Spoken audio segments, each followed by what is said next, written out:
Got it. 3, 2, 1. Hey, it's Kimberly Smith Austin here, and I want to welcome you back to another episode of the Made to Inspire podcast. I am here today with my awesome and amazing co-host, Misty Kerrigan. Hey, Misty. Hey, Kimberly, how are you doing today? I am super fantastic. How are you? I am doing amazing because we are going to dive into one of my favorite topics. I've been obsessed with this topic probably about 19 years since I took a training, but understanding it from such an amazing level has helped me become a better leader, better partner, better friend. But one of my favorite subjects is accountability. Yay. And I think that's why we loved each other, because I think when we met, we recognized that we both had a passion for this topic. And today, as we go into the new year, not go in, we're already in, we're almost done with the first month. We recognize that goals and accountability go hand in hand. And so today, we're going to talk about this beautiful topic called accountability. But I think to start us off, Missy, I'm going to have you give people a little definition and maybe talk a little bit about the difference between accountability and responsibility. So the old definition of accountability, it feels kind of yucky. In the dictionary, it literally says something like, after something has happened, you taking accountability for it. So it's the past event, and then now I'm accountable for it. So being responsible to it or owning it. But a few years ago, a new definition came out because the word accountability used to be a scary word. And I don't know about you, but remember some of the corporate things you were talking about is poo-poo rolls downhill. So accountability wasn't something that people stepped into. Accountability was something like, it wasn't me, it was him. He didn't do what he needed to do, sort of the blame game. So a few years ago, partners in leadership came up with accountability is a personal choice to rise above one circumstance and demonstrate the ownership necessary for achieving the results. So kind of taking ownership to make it happen, not blaming something else when it does happen. So what we want to do with accountability is look at it as ownership to what you want to make happen. And responsibility is the things that you are going to do in order for that to come to completion. I'll be responsible, I'll own it.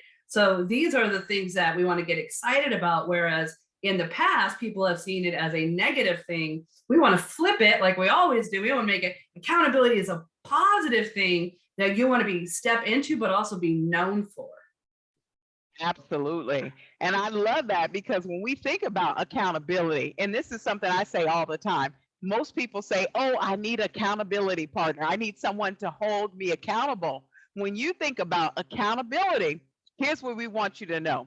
It starts with you. No one, nothing can make you accountable more than you yourself. And when you think about that, as Misty said, it shifts from the blame loop to now being all about you. And when you look at accountability, just earlier, about 6 months ago, we did a training for one of my corporate clients, and we spoke on that accountability, the loop, the process. And it really starts with recognizing and then owning, some forgiveness, there's self-examination that must take place, learning, and then taking some action. If you're talking about accountability, starting with you, there's some internal work that you have to do to ensure that you're going to be successful being accountable to that thing that you're committing to. So that is super duper important. When you look at accountability for what it is and what it's worth, it starts with you.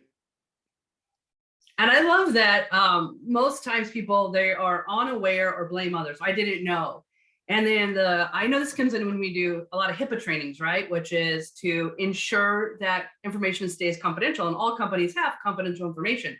Well, the government changed the law, so you couldn't just come to court and say, I didn't know that that was an expectation. You were just as guilty for not knowing as if you were to knowingly violate that same law or expectation. So that is amazing when it comes to accountability, because it's the same thing. If you're unaware, you didn't take the time to get to know what it was that was expected of you or what you needed to do to hit the results you wanted.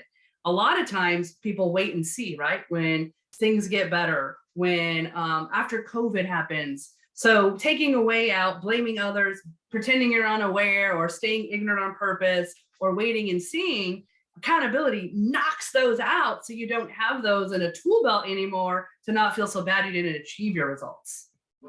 Yeah, that is so, so good. And that's why when we're talking to you today, we're really speaking to you from a standpoint of being high performers. Whether you're an entrepreneur, you're a business owner, maybe you're an executive. Accountability, again, starts with you. But a couple things to think about. Number one, identify. Identity, identifying, knowing who you are, knowing what you stand for, and who you want to help you. Because even though you are primarily accountable for you, there's a piece that we're going to talk about a little bit later, and that's about community and what part that plays in helping you propel to that next level in your career. On top of that, there's that communication element that must take place. You have to consistently communicate with yourself, and that's all about what are you saying to yourself, your self-talk, that self-dialogue, but consistently representing the best version of yourself to yourself and to those outward, and doing it with confidence. And then making sure that your actions are congruent, that they align, that your commitment is based on your behavior and it aligns with your promise, your personal promise as an individual, but also your company promise, and how that aligns with what the world sees you. And then I think also that unique value, fulfilling what you said you do. And I love this because I believe personal accountability goes back to, did you say what you said you were going to do? Did you do what you said you were going to do? Because so often we'll go, yes, I'll do that. But then we turn around and we don't do it.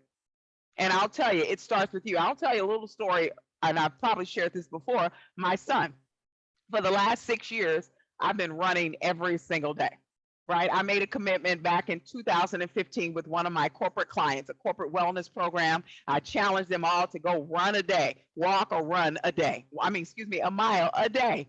And I made that commitment myself. The first year, not so much committed. The second year, I said, yes, I'm all in. Now, for me, I never put an end date. I just said, I'm all in. I'm going to walk or run a mile every single day. And I'll tell you, throughout the course, there's been some challenging days, some late nights, and I didn't get that 1 mile done yet. And I remember saying to my son, oh, I'm so tired. I don't feel like it. I have to do this 1 mile. He says, well, Mom, don't do it. And that's easy. But when we think about accountability, that whole piece of, did I do what I said I'm going to do? And for me, it was, did I do what I said I'm going to do to me, for me? Because it wasn't just about me not doing what I told the world I'd do, but what did I say to myself? And that's super duper important. Absolutely. And I think you bring up two great points, which is, if we come to that level where it doesn't matter if anyone knows that we know, and we haven't watered down our word to our own selves, that enough is going to push us. Unfortunately, what happens is a lot of people water down their own word.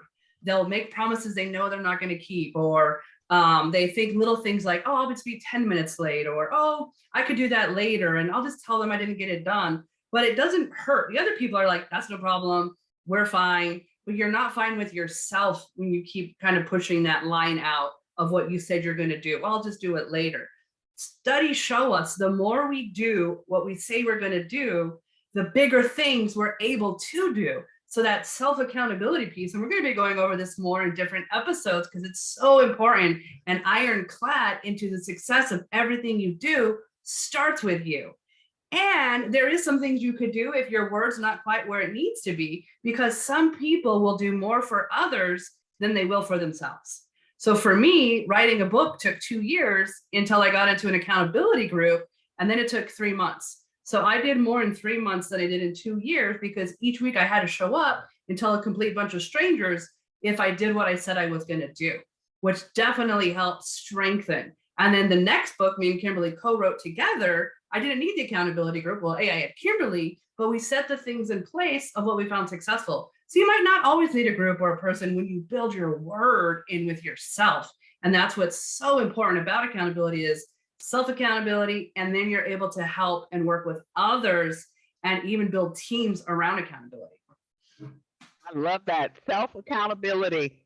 One thing you said that instantly came out of my brain is your word is your bond. Your word is your bond to yourself and to others. And when you don't keep that word, guess what? There's some integrity issues that then come to play. Now that's a whole next level. That's another show. But that's just something to think about.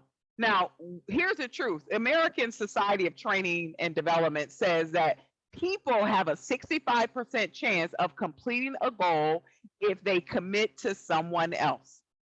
Additionally, if there's a specific accountability appointment with an individual, such as a mentor or coach, those chances of success goes up to 95%, friends.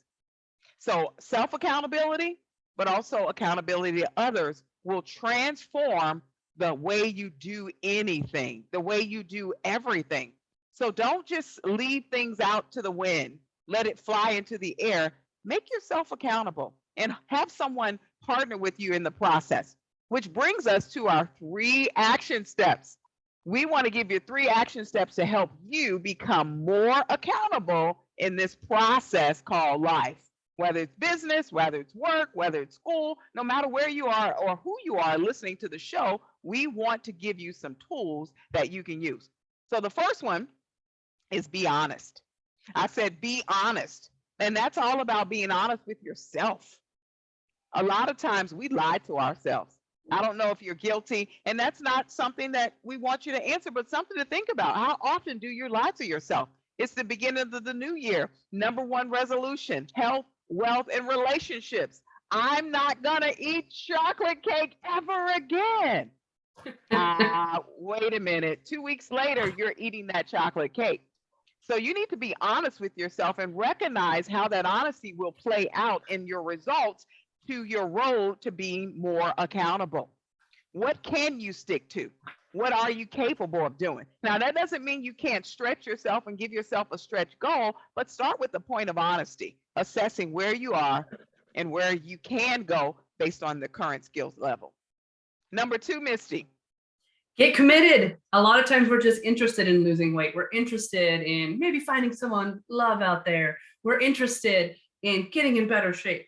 That's great, but that'll last the first 2 weeks of the year, probably only the first week of the year. But what is the difference is being committed to something, meaning I am emotionally connected to this result and it becomes a part of who I am. So I don't just get up and run, but I get up because I am super excited to wake up, and running just something I do after I pee and brush my teeth, would say Kim, not Misty. Something that I'm committed to is personal development. Well, what does that mean? That means every single day, something in personal development is connecting with me, whether it's a movie, a video, a podcast, because I love it. It's a part of who I am because I'm committed to growth. So there's a difference in this is something I want to dabble in into this is something it's becoming a part of who I am. And there's no barriers, only opportunities into meeting what it said that I'm going to do for this, whether it's working out, getting a promotion at work, being a better sister, mom, girlfriend, wife. It's something that I'm putting time and energy into on a consistent basis daily.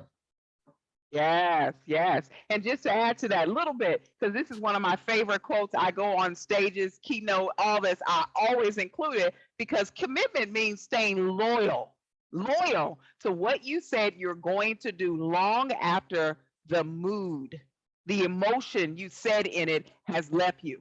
That's a difference. That is a huge difference. When you think about being interested, it's doing it when it's convenient. Oh, it's a great time. But committed says, no excuses, only results. That's what accountability is all about. When you put that commitment in, there's no way you can fail. And the third one is get in community. Get in community. You've heard us say this all the time. We talk about better together. We are better together. And when you think about being accountable to anything and everything, guess what? You can only hold yourself so accountable. If I am sick and tired, or I'm tired and lazy, and today I came home after a long day of working in the office, building better boxes, and I just don't feel like doing it, guess what I'm not going to do? 70% of the people are not going to do it. But if you're in community with others who have the same energy, that like-mindedness, the same values, whether it's one person or 10, they can help you on your journey. So we want to encourage you as you build your accountability muscle. Let me say that again, accountability muscle, to think about those three things: being honest with yourself. Number 2, be committed. And number 3, get in community. Don't do it alone. Remember, we're better together, and we can offer so much to the world when you're in that journey of becoming more accountable. See, friends, we know, as we say every single week, there is something waiting for you out here in the world. Now get committed and go get it.